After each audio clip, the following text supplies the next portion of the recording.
यहाँ पे बिहार बोर्ड के द्वारा जारी official model set question paper है secondary school examination class 10th वालों के लिए 2024 में जितने भी स्टूडेंट एग्जाम देने वाले हैं मैथमेटिक्स गणित का यहाँ पे इंटरनेट पे जारी ऑफिशियल मॉडल सेट क्वेश्चंस का आंसर की देखने वाले हैं। ठीक है, तो वीडियो को सारे लाइक कर लीजिएगा और इसी तरीके के सभी सब्जेक्ट का आप लोगों को ऑफिशियल मॉडल पेपर के साथ साथ प्रीवियस ईयर्स के 10 मॉडल पेपरों का सोल्यूशन यहाँ पे कराया जाएगा।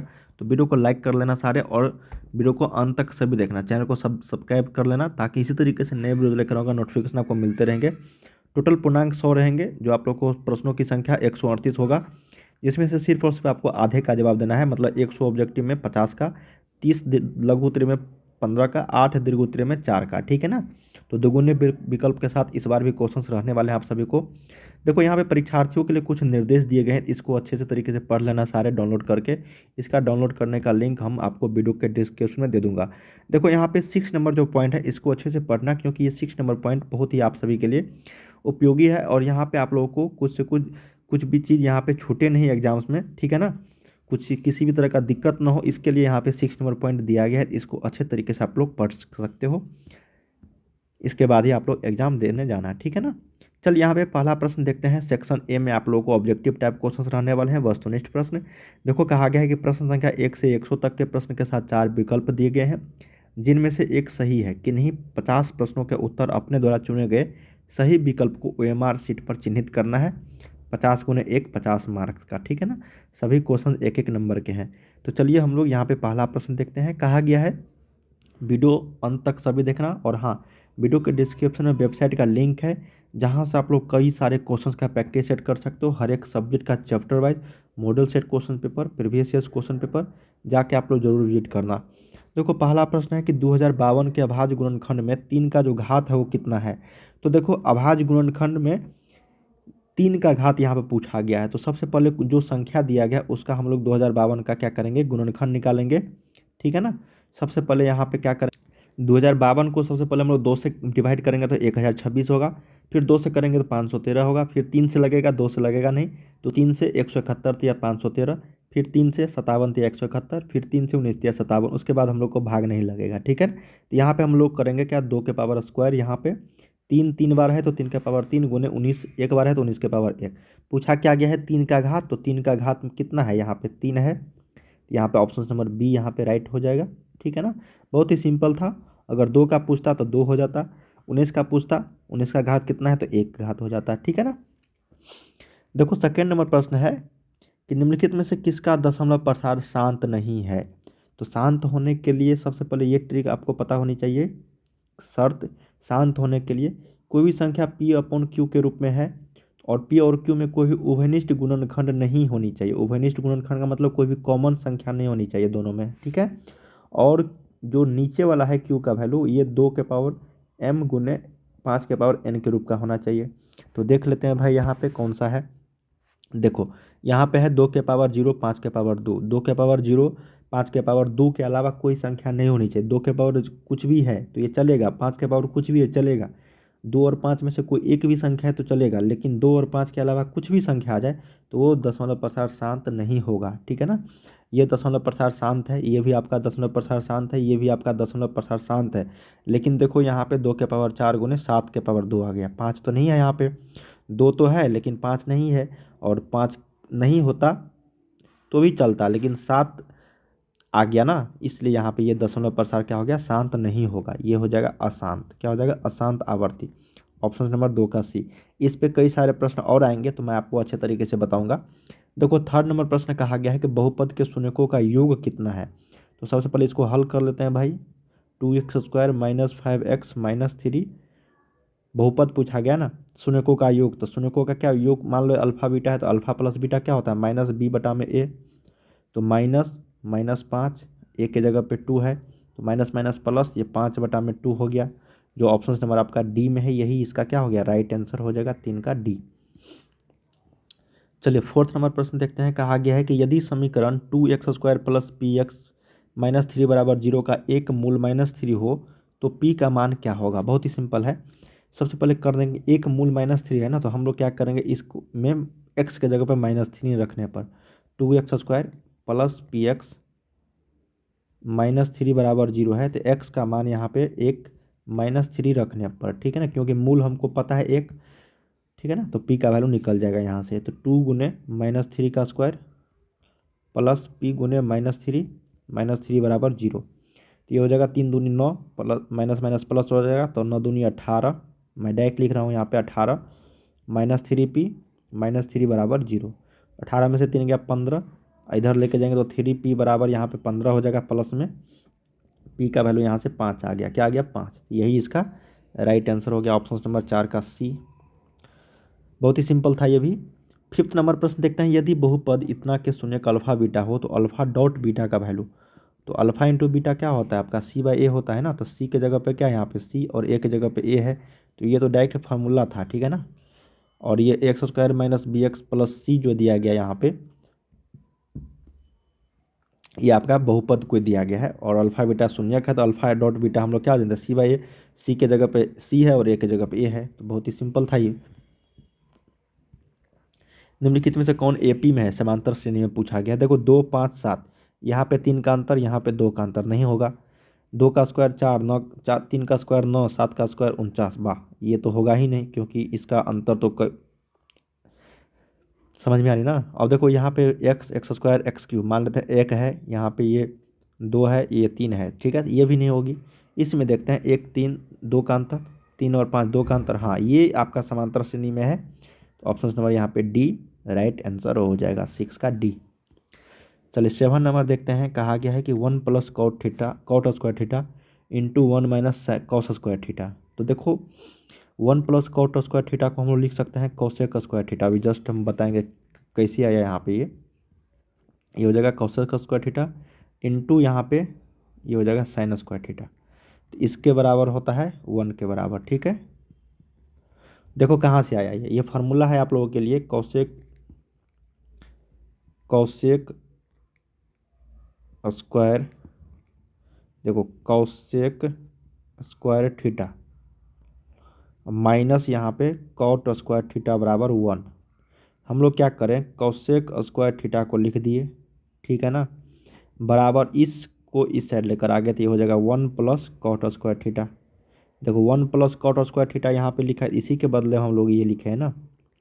अब देखो एक और चीज़ जानते होंगे, sine square theta plus cos square theta बराबर होता है 1, तो साइन स्क्वायर थीटा को रहने देते हैं, और ये कॉस स्क्वायर थीटा की साइड लेकर जाएंगे, तो ये हो जाएगा 1 माइनस कॉस स्क्वायर थीटा, यही इसी के बदला में ये लिखे है ना। बहुत ही सिंपल था, अब समझ में आ गया होगा।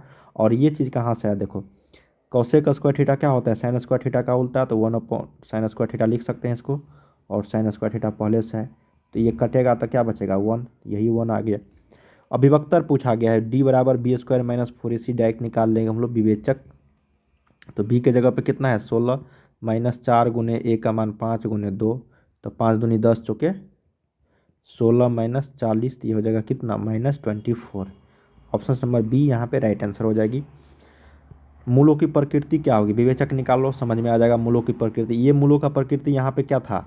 अवास्तविक था, ठीक है ना, अगर पूछता उसमें तो। हालांकि यहाँ पे सिर्फ और सिर्फ डिस्क्रिमिनेंट डी का वैल्यू पूछा रहा था, यहाँ पे मूलों की प्रकृति मतलब डी का मान निकाल के मूलों की प्रकृति होगी पता है, तो डी बराबर क्या होगा? b² 16 माइनस 4 गुने 2 गुने 3, तो 3 दूनी 6 चौका 24, तो ये हो जाएगा 16 माइनस 24, माइनस में आ गया ना, यहाँ पे क्या आ गया? माइनस में मान आ गया, <0 हो गया, ठीक है ना, तो ये हो जाएगा वास्तविक नहीं होगा, नॉट रियल, ऑप्शन नंबर 9 का ए। चलिए 10 नंबर देखते हैं, एक मूल कौन सा है भाई? तो एक मूल हम लोग कैसे निकालेंगे? या तो इसका मान रख दो जो आपको दिया गया है ऑप्शन से, या फिर इसका गुणनखंड निकालो। गुणनखंड निकालोगे तो मूल का पता चल जाएगा हमको, ठीक है ना। चलिए हम लोग इसका मूल गुणनखंड निकाल लेते हैं, x² माइनस 3x प्लस 2 बराबर 0 है। अब 3x को 2 टर्म में लिखो, -2x माइनस x 3x हो जाएगा, गुना करके प्लस 2x², जी सही है। अब देखो जो मान आया इसको पलट दो, तो ये हो जाएगा 2, ये हो जाएगा 1, जो भी कोफिशिएंट है उससे भागा दे दो, 1 है ना कोफिशिएंट यहाँ पे, ये 2 और 1 आ गया। अब ये दोनों में से कोई एक होगा, ठीक है, दोनों होगा मूल, लेकिन आपको ऑप्शन में सिर्फ और सिर्फ एक दिया रहेगा, क्योंकि एक मूल पूछा गया, तो ये 2 है, तो यही इसका राइट आंसर हो गया, ठीक है ना। ये मैंने गुणनखंड विधि से आप लोगों को बताया, आप ऑप्शंस के मदद से भी देख सकते हो। अब डी का यहाँ पे 2 जो है इसमें मान रख के देखो तो 2 का स्क्वायर माइनस 3 गुने 2 प्लस 2, तो ये हो जाएगा देखो 2 स्क्वायर 4 माइनस 6 प्लस 2, 4 2 6, 6 माइनस 6 बराबर 0 आ गया ना मूल, तो ये 0 के बराबर हो गया, डी ऑप्शन राइट। किसका गुणनफल एक परिमेय संख्या है? 15 नहीं है, इसका है √16, 9 छत्री 18, किसका है? 16 का ना, ये ही आपका राइट आंसर हो गया। 12 देखते हैं कि अब 154 का भाज्य गुणनखंड कितना होगा, तो 154 का निकाल लो भाई सबसे पहले, कितना होगा यहाँ पे 77 7 11, सही उत्तर ऑप्शन नंबर सी। निम्नलिखित में से कौन एक घातीय समीकरण, एक घात वाला कौन सा समीकरण है भाई? देखो द्विघात द्विघात द्विघात, सही उत्तर ऑप्शन नंबर ए। निम्नलिखित में से कौन सा द्विघात समीकरण है? ये तो होगा ही नहीं, क्योंकि एक्स स्क्वायर से एक्स स्क्वायर कट जाएगा। द्विघात समीकरण यही है, क्या है? ये है option number C is the right, क्योंकि यहाँ भी देखो ये से ये कट जाएगा तो द्विघात समीकरण रहेगा ही नहीं, फिर यहाँ भी आएगा एक्स स्क्वायर तो ये भी कट जाएगा। 14 का सी। 15 देखते हैं, इसके मूल बराबर हो तो के का वैल्यू, जब मूल बराबर होता है तो क्या होता है? डी बराबर 0 होता है, तो बी स्क्वायर माइनस 4ac बराबर 0 हो गया। बी के जगह पे कितना है, तो ये हो जाएगा, डायरेक्ट लिख दूँ क्या? 3 का स्क्वायर क्या होगा? 9 माइनस 4 गुने ए के जगह पे 4, 1 बराबर 0, तो यहाँ पे क्या हो गया? 9 माइनस 16 बराबर 0, इस साइड लेकर जाएंगे तो 9 बराबर 16, के का वैल्यू यहाँ पे आ गया रूट अंडर में प्लस माइनस 16/9, तो के बराबर plus minus 4/3, option number D यहाँ पे राइट आंसर हो जाएगा। बहुत ही सिंपल था ये प्रश्न, सिर्फ और सिर्फ आपको डी का मान 0 करना था, बी स्क्वायर माइनस 4ac के बराबर पी के का वैल्यू निकल जाता।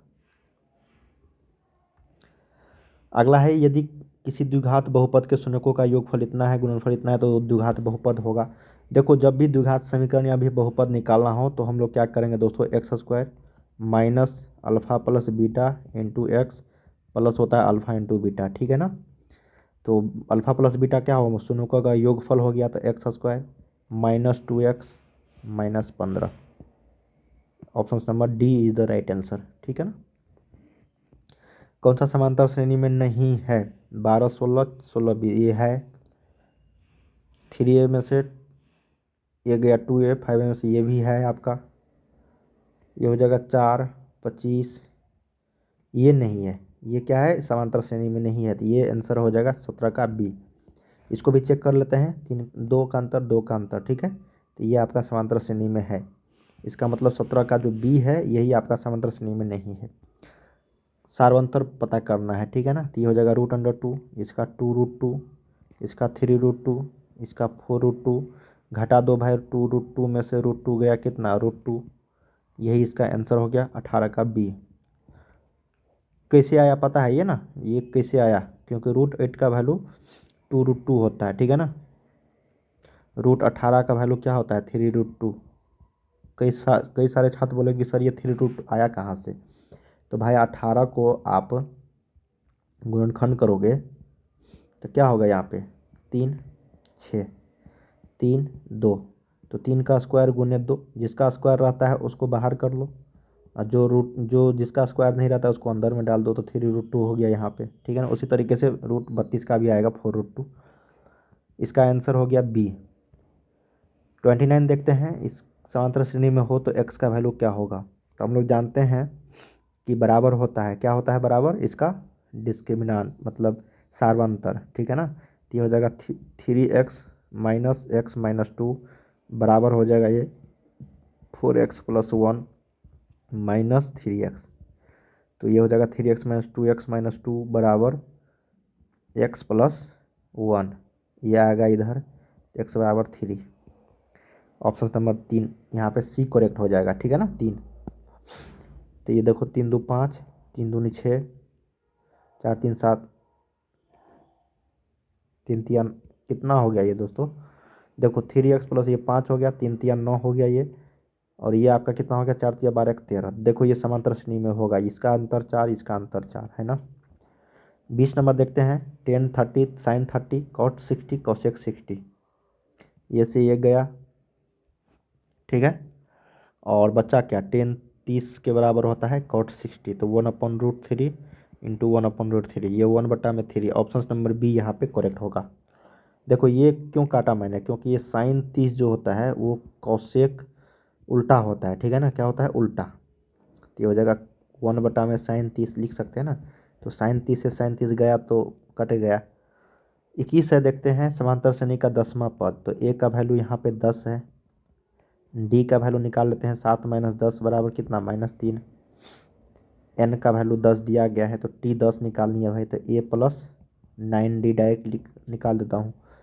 तो ए कितना है, 10 प्लस 9 गुने -3, तो ये हो जाएगा कितना, -17। 22 देखते हैं, कौन सा पद 47 है, बहुत ही सिंपल है। 47 बराबर ए प्लस n-1 इंटू डी कितना है, 5। तो हो गया 45/5 बराबर n-1। तो n का वैल्यू कितना हो गया, 10, 10वां पद, ऑप्शन नंबर बी। प्रथम 10 विषम प्राकृतिक संख्याओं का योगफल कितना होगा, प्रथम 10 विषम प्राकृतिक संख्याओं का योगफल।